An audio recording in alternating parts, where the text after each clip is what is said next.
All right, we are getting on the road to go for a little run today, getting some cardio in, and it's raining here in Delray Beach. And you know what that means? That means all the soft people are inside. So I'm gonna have the beach to myself and or people who are also crazy like me. So I will know, that I'll be in the presence of like-minded individuals, which is always a good time. But the reason I'm doing cardio, well, the big picture really for this week is goal setting goals for what kind of player I want to become by the time I play the PPA Atlanta Open coming up, which is a big tournament and always like a big milestone every year because it's my not exactly hometown, but home state at least. My family's able to come there, and it was one of the first tournaments the first PPA tournament I ever went to that would have been 2022, I think. And so getting ready prepping for that tournament and setting goals, and I guess the big things that I'm looking at, first of all, number one, being fit. And that looks like I'm setting a goal of 10 hours of zone 2 cardio every week. And the purpose for that is to oxygenate my brain and my body, to build my cardio and endurance.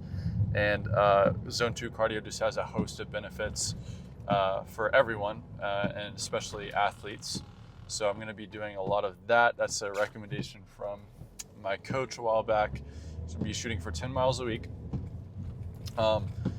And also part of getting fit is going to be not eating out, not eating junk food. And not eating out is going to be big because not only does it save money, like I spend way too much money going to places and getting bowls and stuff like that, but also everything at restaurants is super carb heavy. I've been way overloading myself on carbs. I need a lot more protein for my muscles, and I can get plenty of carbs from fruit and stuff like that and snacks when I'm playing on the court. So, but you notice if you go to a place like Chipotle or just like any other regular bowl place, or you go to a restaurant, what they're giving you in the menu is so heavy on carbs and rice and stuff like that. I think it puts you at a protein deficiency. So I'm going to be shooting for at least, I think, like minimum like 6 eggs every morning, and then somewhere between 1 to 2 pounds of ground beef throughout the day. And I'm going to be seasoning it and stuff like that, so it doesn't just absolutely bore me to death. And then the rest of the diet will be fruits, and the occasional snack here and there, like maybe something like a Lara bar, which has, fruit and almonds in it, trail mix, occasional stuff like that. But I'm going to be doing that, and that's going to be part of getting fit. And then lifting weights twice a week as a goal. That's lower on the priority because there's not huge direct correlation between that and getting better at pickleball, but it is very good for you in general. And I do have a goal of getting stronger and putting a little bit more muscle on, although without gaining too much weight, because I don't want to get too slow on the pickleball court. So hopefully also incorporating in some explosiveness and quickness workouts and things like that. Now, to the actual pickleball game. Goals for the pickleball game. Number one, singles. The goals there are going to be reducing unforced errors, because we were breaking down stats from my matches in North Carolina and even from before that. And thank you to friends and also my dad, who's kind of looked at stats from the matches and just noticed, like, I'm killing myself basically. I'm making way too many unforced errors. So the goal is going to be reducing unforced errors, figuring out how I can stay in points. And I'm going to be working a lot of ball machine work, just so I get better at making each and every shot there is to make in the singles game. Doubles game. Going to be focusing more on men's doubles than mixed doubles. And there are reasons for that. One, as a lefty, it's quite difficult to find people who are, or girls who are good at playing the left side and enjoy playing the left side in mixed doubles. And also, buddy Matt Rosinski pointed this out to me, but the mixed doubles draw has twice as many teams in it as a gender doubles draw. Therefore, the talent depth is twice as deep. So, it's like, statistically speaking, it's going to be twice as hard to break into mixed doubles. And so, playing these tournaments are expensive. If I could play every mixed doubles event for free, I'd probably do it. But it's just, I don't think it's worth it. I want to put the focus on mixed doubles and then on men's doubles, sorry. And then the skills from men's doubles will easily translate to mixed doubles. In the future, hopefully I'll be able to play more mixed doubles. But right now, I don't think it's the thing to focus on,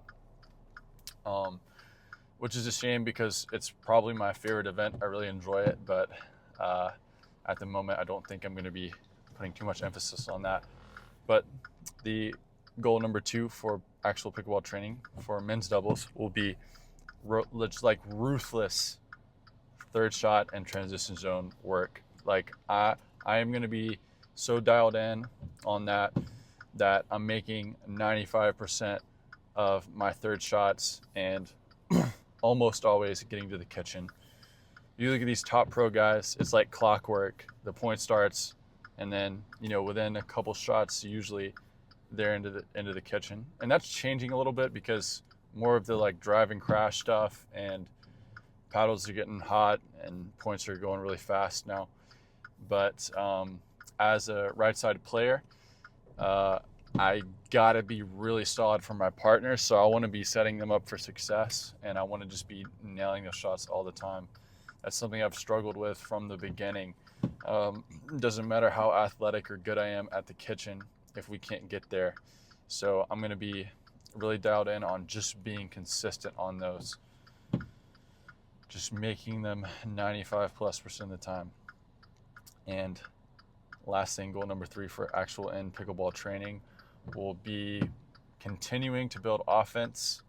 I'm grateful that from the beginning, I've kind of been someone who likes to play the fast game, and I've worked on like two-handed backhand attacks and stuff like that. But I want to be able to attack from anywhere on the court. That seems to be the trend, the way the game is going. If you've been keeping up with things, you might notice that certain people are getting dropped that don't play that way, that don't have that kind of offense. And so that's something I definitely want to develop going forward. I'm 23, so I'm young. I'm definitely very young compared to the like pool of current pros. But, I want to play the game as if I'm one of these 18-year-old kids that are just blowing up in the sport, because, man, like, I mean, you guys, if you keep up with it, you see the talent that's coming in and how fast these kids are and how wristy they are. Like, that's the future of the sport, I think, and I want to be able to keep up with those trends and hang in with them as long as I can, because I think we're going to start to see some of the older people fading out of the sport as the trends change a little bit. Kind of already starting to see it, but yeah, those are the goals going forward. So just arrived at the little park here. There's no one in the parking lot, so looks like the beach will probably be empty.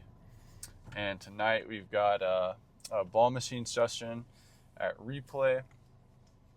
Still maintaining, doing some therapy for my hand. But I appreciate everybody tuning into these. Let's get it.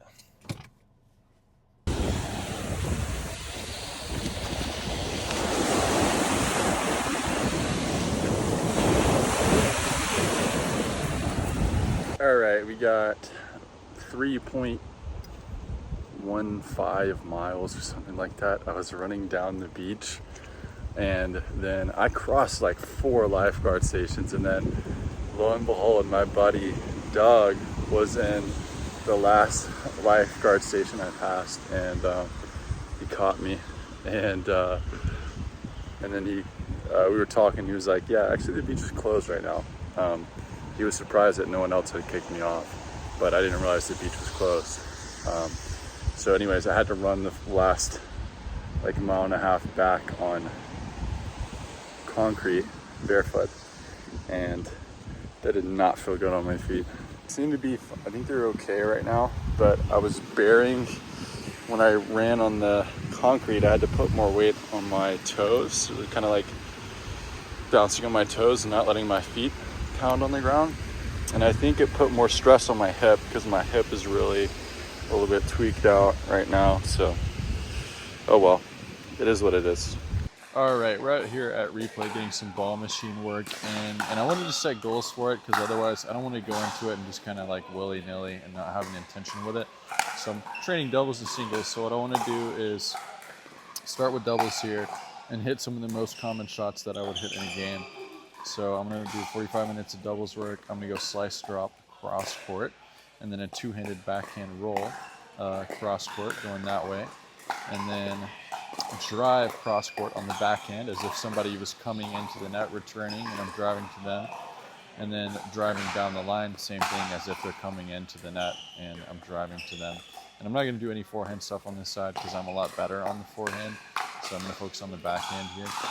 And then I'm going to do 45 minutes of singles focus stuff where I'm going to go over to the forehand side and do forehand drives down the line and forehand slice down the line, and then a forehand cross court kind of drip shot that's dipping low, and then a forehand scoop cross one where you kind of like cup the wrist and like roll it across. I might experiment with like slicing this one as well, and then if I've got some time left at the end, I'm gonna have the ball machine stretch me out a little bit, so I'm gonna work on some like running forehands and just kind of experiment with it and see what feels comfortable. So one of the most interesting things I've been thinking about lately is how, like, the way I would describe it is results are lagging, meaning like whenever you work on something for a long period of time, it seems that you don't really see the fruits of it until like a couple weeks to a month down the road. Because there are a lot of shots that I've been working on, like just maybe like, you know, a month ago I was in here doing a lot of ball feed, backhands and stuff like that, and I wasn't really seeing results from it. It felt really uncomfortable, and then all of a sudden, you know, the last week my two-handed backhand just kind of clicked and it felt super comfortable, felt super natural. I was kind of drilling just like all the spots I wanted to hit, and I could like speed up off the bounce again. So definitely really grateful for that, but it just kind of, you know, it's reassuring to know, like, even though you're working on something, you don't feel it in the moment, you're still reinforcing that muscle memory, and it's going to click at some point later. So for these, I'm just focusing on getting really low with my legs, hitting all the way through the ball, and also spreading out my legs a little bit more, because I've noticed in a lot of like photos and videos that I hit with my legs close together like that, and I want to have a wider base.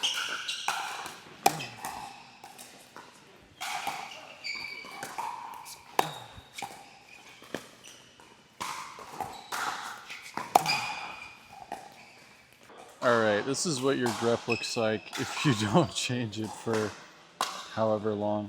So shout out Pickleball Drop Stop sent me these. I'm gonna try these out. They look pretty cool. So you guys can get these grips and much more, all of the pickleball equipment you need, paddles, balls, stuff like that, at Pickleball Drop Shop. Links in the bio or description or whatever it's called. Is that sick or what? Look at that. That's actually really cool. Feels good in the hands too. I'm gonna use this now.